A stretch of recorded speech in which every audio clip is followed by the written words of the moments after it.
बिस्मिल्लाहिर्रहमानिर्रहीम, अस्सलाम वालेकुम। आज का हमारा लेक्चर जो है वो लेक्चर नंबर 5 है, preparation for the PPSC lecturer maths.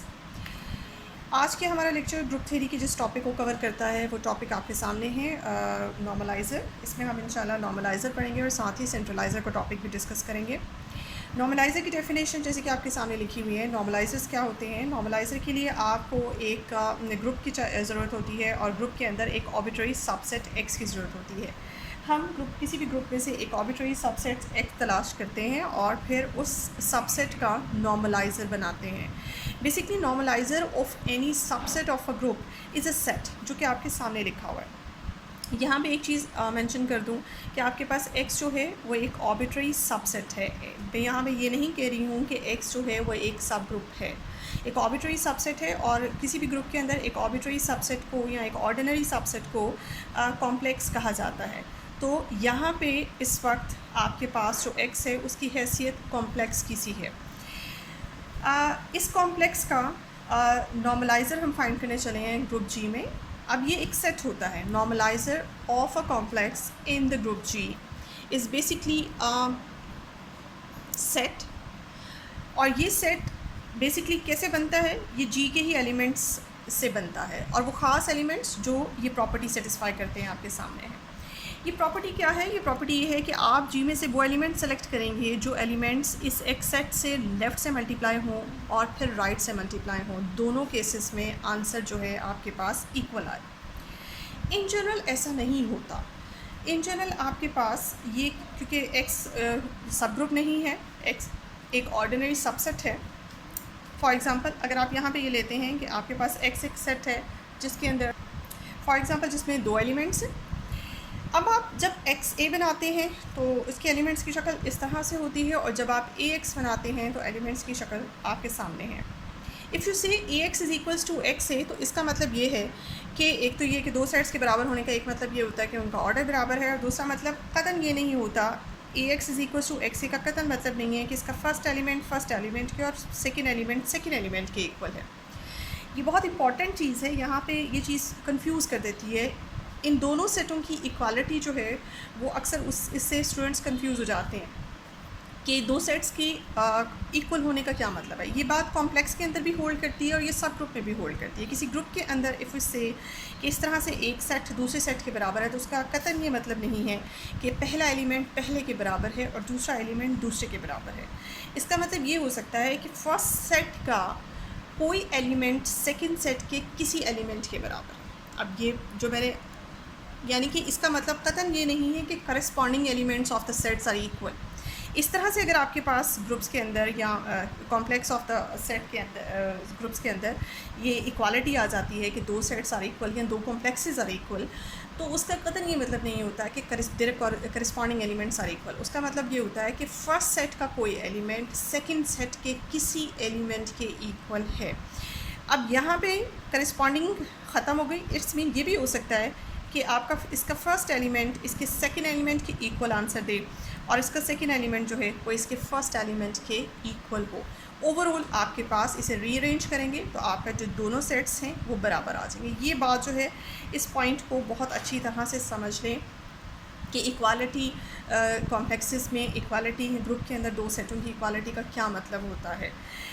इसमें जो है वो स्टूडेंट्स अक्सर कंफ्यूज हो जाते हैं और इसका मतलब कुछ और लेते हैं। बिकॉज मैं अगर आपसे कहूँगी कि ये सेट इस सेट के बराबर है और इसमें से कोई एक एलिमेंट लूँगी, लेट अस सपोज कि देखिए मैंने अपनी सारी बात को इस तरह से इंटरप्रेट किया है आपके साथ कि अगर आप इसमें से एक, आप कहते हैं कि दो सेट्स बराबर हैं और इसमें से एक एलिमेंट सेलेक्ट करते हैं AX1, और जैसे कि आप कहते हैं ये दोनों इक्वल हैं, तो इसका ये एलिमेंट डेफिनेटली XA में किसी एलिमेंट के इक्वल होगा, क्योंकि दोनों सेट्स इक्वल हैं। और वो कौन सा एलिमेंट है?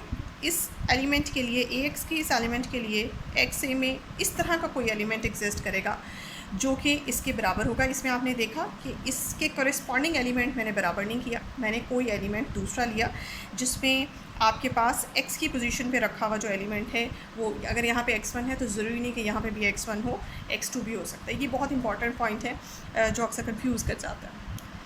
अब थोड़ा सा इस बात को देख लेते हैं कि हमारे पास जब हम नॉर्मलाइज़र बनाते हैं किसी सेट का किसी ग्रुप के अंदर, तो इस नॉर्मलाइज़र के अंदर किस तरह के एलिमेंट्स आते हैं। वो एलिमेंट्स आएंगे जो ये काम करते हैं, यानी कि लेफ़्ट और राइट से जब मल्टीप्लाई होते हैं तो वो इक्वल होता है। उसमें एक एलिमेंट जो ऑलवेज़ इस नॉर्मलाइज़र का हिस्सा होता है, वो एलिमेंट है ग्रुप का आइडेंटिटी एलिमेंट।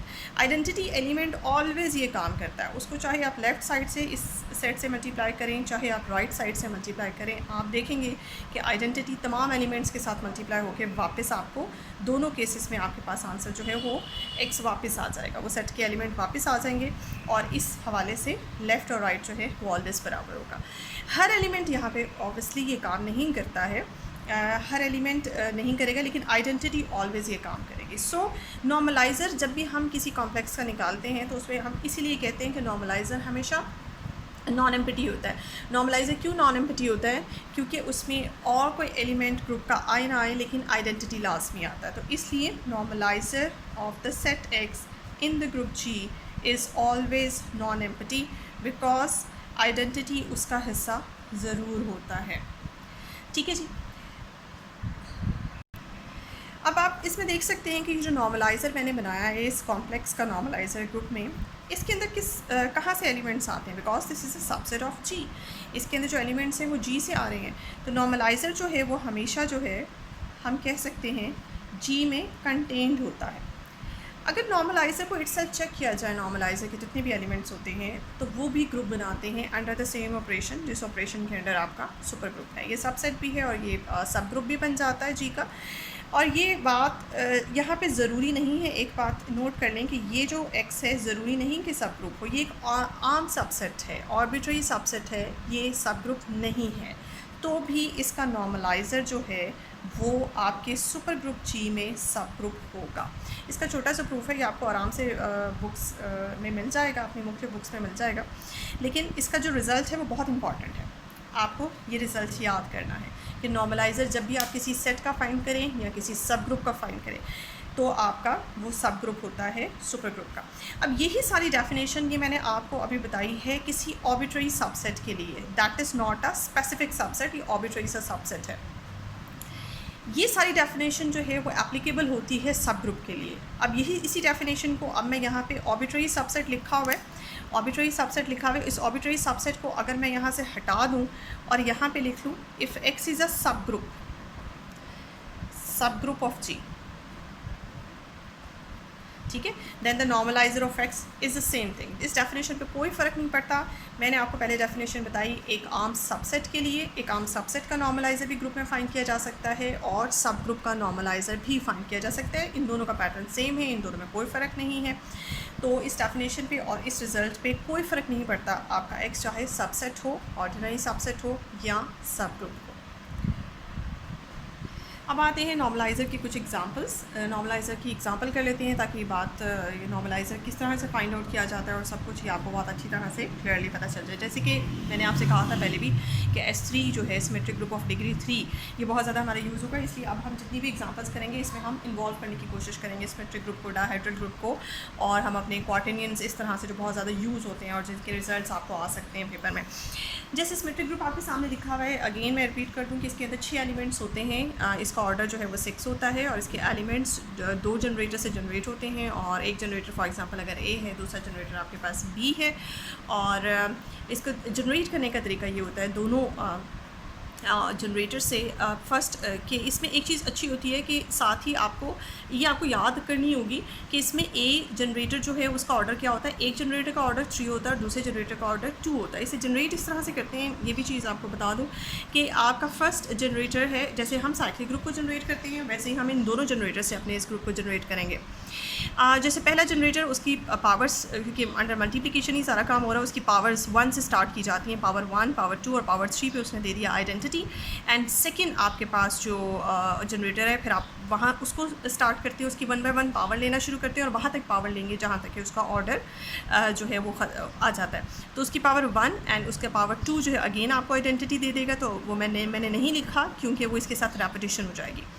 उसके बाद आपके पास कितने एलिमेंट्स बने, 1 2 3 4। उसके बाद ये होता है कि आपने पहले जनरेटर को 1 पावर से स्टार्ट किया और वहाँ तक चले जहाँ तक कि उसका ऑर्डर आ गया, वहाँ पे स्टॉप हो गए। दूसरे जनरेटर लिया, 1 पावर से स्टार्ट किया, वहाँ तक चले जहाँ तक कि उसका ऑर्डर आ जाएगा। फिर उसके बाद पहले जनरेटर को और दूसरे जनरेटर को आपस में मल्टीप्लाई किया। मीन्स अब आपके पास जो 4 एलिमेंट्स हैं इनको 1 बाय 1 एक दूसरे के साथ मल्टीप्लाई करके नया एलिमेंट बनाया।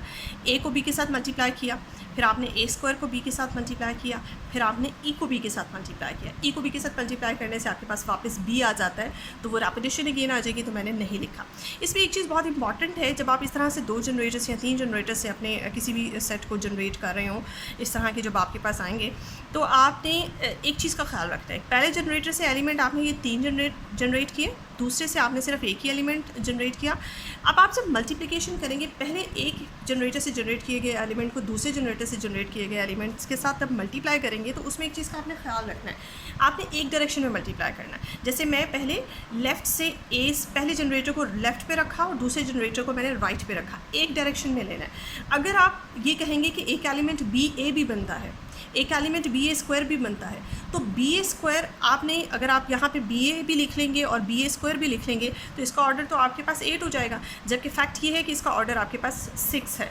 तो आप थोड़ी सी वर्किंग और करेंगे तो आपको पता चलेगा बेसिकली कि आपका बी ए जो है वो और ये जो बी ए स्क्वायर है, सॉरी ये आपका दूसरा एलिमेंट जो है वो ए स्क्वायर भी है, बी ए स्क्वायर और बी ए जो है वो यही 2 एलिमेंट हैं, इनकी शेप चेंज करके जब आप वर्किंग करते हैं, तो मैं आपको बता दूं ए बी बराबर आता है बी ए स्क्वायर के और ए स्क्वायर बी बराबर आता है बी ए के। तो फिर इस तरह से अगर आप करेंगे, जो मैं रूल बता रही हूँ उस तरीके से तरतीब से चलेंगे, तो आपकी ना तो रेपिटेशन होगी ना ऑर्डर ख़राब होगा। अगर आप या आप इस तरह नहीं करना चाहते, आप इस तरह से मल्टीप्लाई करना चाहते हैं, ए स्क्वायर ई बी लिखा, आप दूसरे जनरेटर को फर्स्ट पोजीशन पे रख लें और पहले जनरेटर को बाद वाली पोजीशन पे रख लें। आप इस तरह मल्टीप्लाई करना शुरू कर दें, बी ए और दूसरा एलिमेंट बनाएं बी ए स्क्वायर, ओके, और फिर बी को ई से मल्टीप्लाई करेंगे, वापस बी आएगा, रेपिटेशन हो गया, हमने वो नहीं लिखा। तो ये भी तरीका ठीक है, या ये तरीका कर लें या ये तरीका कर लें, या ए को पहले रख लें और बी से मल्टीप्लाई करें, या बी को पहले रख लें और फिर ए से मल्टीप्लाई करें। लेकिन अगर आप दोनों डायरेक्शन में मल्टीप्लाई करेंगे, आपने ए स्क्वायर बी भी बना लिया, बी और बी स्क्वायर भी बना लिया, तो वो आपको पता चलेगा आपका ऑर्डर भी डिस्टर्ब होगा और ये तरीका गलत है। जो मैंने तरीका बताया उससे आपका ऑर्डर भी सही रहता है और आपकी रेपिटेशन भी नहीं आती, क्योंकि जब हम इसे खोलेंगे और इसको मज़ीद डिटेल में जाते हैं, तो फिर हमें पता चलता है कि ए बी का मतलब दरअसल बी ए स्क्वायर ही है और ए स्क्वायर बी का मतलब बी ए ही है। ये भी अगर हमें आगे ज़रूरत पड़ी तो हम इसको भी खोलेंगे और हम आपको बताएंगे कि ये किस तरह से है। होप सो कि ये टॉपिक तो नहीं था, लेकिन मैंने थोड़ा सा आपको यहाँ पे गाइड कर दिया। आपको यहाँ से अंदाज़ा हो गया होगा कि आप किस तरह से 2 जनरेटर के एलिमेंट्स को खोल सकते हैं। इसी तरह से आगे डायहेड्रल भी आएगा और भी बहुत से आएंगे, तो अब आपको थोड़ा सा आइडिया हो गया होगा। फ़िलहाल हमारे यहाँ पे टॉपिक है नॉर्मलाइज़र का। हमने नॉर्मलाइज़र फाइंड करना है। ये हमारे पास एक सबसेट रखा हुआ है। अब चाहे ये सब ग्रुप हो चाहे ये सबसेट है, हमें इसे गर्ज नहीं है, बस हमें ये सबसेट दिया हुआ है और हमें सुपर ग्रुप दिया हुआ है और हमें कहा गया है कि आप इस सब सेट का नॉर्मलाइज़र बनाएं S3 के अंदर। अब आपने नॉर्मलाइज़र ऑफ एज फाइंड करना है इन S3। उसमें सबसे पहला जो एलिमेंट आएगा वो आपके पास आइडेंटिटी तो लाजमी आएगा। क्यों? क्योंकि मुझे पता है, ये हमने जब अभी डेफिनेशन पढ़ी थी, तो आइडेंटिटी एक ऐसा एलिमेंट होता है जो EH और HE जिसके लिए बराबर होता है, और आइडेंटिटी यहाँ पे जो है, यहाँ पे हमारे पास 1 है, तो इसलिए इसके नॉर्मलाइज़र में 1 तो लाजमी आएगा। दूसरा एलिमेंट आपके पास क्या है? आपने सबसे पहले तो आइडेंटिटी को चेक किया, एक एलिमेंट चेक हो गया, वो तो ऑलवेज़ इसमें आता है। दूसरा एलिमेंट आपने बी चेक किया, बी को 8 से लेफ़्ट साइड से मल्टीप्लाई किया और राइट साइड से मल्टीप्लाई किया। आप देख सकते हैं दोनों का आंसर बराबर है, इसका मतलब है नॉर्मलाइज़र में बी भी जाएगा। ये देखिए नेक्स्ट, अब हम ए को चेक करते हैं, क्या ए भी इसका नॉर्मलाइज़र का हिस्सा है। तो ए को मैंने 8 से लेफ़्ट साइड से और राइट साइड से मल्टीप्लाई किया। ये आपके सामने सेट्स लिखे हुए हैं, इसमें एक एलिमेंट तो आपस में बराबर है, लेकिन दूसरे एलिमेंट के बारे में मैं फैसला नहीं कर सकती। वैसे मैंने आपको ज़ुबानी बता तो दिया था, लेकिन इसके लिए थोड़ी सी वर्किंग करनी पड़ेगी। क्या ए बी जो है वो बी ए के बराबर आता है? इसको चेक करने के लिए जैसे कि मैंने आपको पहले भी जब इस तरह के ग्रुप बता रही थी जो 2 जनरेटर से जनरेट होते हैं, मैंने आपसे कहा था कि ये जो इन्फॉर्मेशन है ये बड़ी इंपॉर्टेंट होती है। ये इन्फॉर्मेशन के दोनों एलिमेंट्स, दोनों जनरेटर्स का प्रोडक्ट जो है वो उसका ऑर्डर 2 है। इस इन्फॉर्मेशन को इस्तेमाल करके हम बहुत सी वैल्यूज़ फाइंड आउट कर सकते हैं।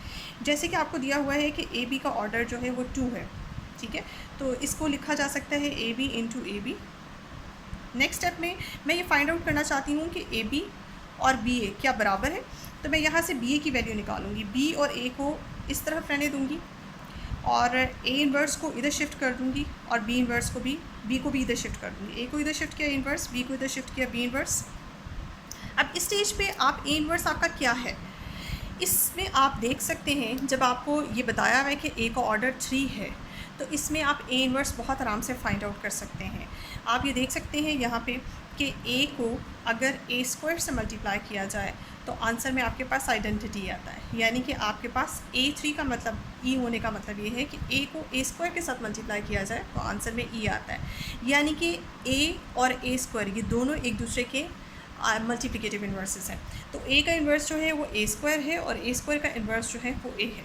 तो ए इन्वर्स की वैल्यू मैं यहाँ पे ए स्क्वायर लिखूँगी। इसी तरह से बी के बारे में जो इन्फॉर्मेशन है वो ये है कि बी स्क्वायर ई है, यानी कि बी इंटू बी आपके पास ई आता है। बी का मल्टीप्लिकेटिव इन्वर्स जो है वो बी है, और वैसे भी जो एलिमेंट जिनका ऑर्डर 2 होता है ग्रुप थ्योरी के अंदर वो एलिमेंट्स जो हैं वो सेल्फ इन्वर्सेस होते हैं। ठीक है, तो यहाँ बी के इन्वर्स की जगह मैं बी ही लिख दूँगी, बी का इन्वर्स जो है वो बी के बराबर है। अब आप देख सकते हैं यहाँ पे बड़े आराम से कि आपके पास बी ए की क्या वैल्यू आई। बिल्कुल स्टार्ट में जब मैं आपसे कह रही थी कि बी ए जो है आपके पास, यहाँ पे आपको बी ए लिखने की ज़रूरत नहीं है क्योंकि बी ए का मतलब ए स्क्वायर बी ही है, तो यहाँ से आपको रीकन्फर्म हो गया।